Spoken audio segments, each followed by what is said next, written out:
नमस्कार, इन सोलापूर न्यूजच्या बातमीपत्रात आपलं स्वागत। सुरुवातीला एक नजर ठळक घडामोडींवर। या हेडलाईन्सचे प्रायोजक आहेत सोलापुरातील नावाजलेले 7 हिल्स मेन्सवेअर अँड कलेक्शन।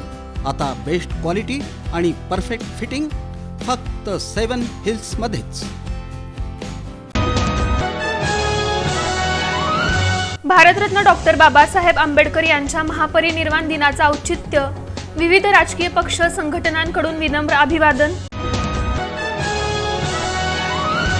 प्रबुद्ध भारत तरुण मंडळाचा उपक्रम, महापरिनिर्वाण दिनाच्या पूर्वसंध्येला हजारो मेणबत्त्या प्रज्वलित करून विनम्र अभिवादन। सोलापूर शहर काँग्रेसचा ईव्हीएम विरोधात एल्गार, स्वाक्षरी मोहिमेस हजारो नागरिकांचा लाभला प्रतिसाद। आणि अँटी करप्शनच्या पथकाची कामगिरी, ट्रॅफिक पोलीस बसप्पा साखरे याला 1500 रुपयांची लाच स्वीकारताना पकडलं रंगेहात।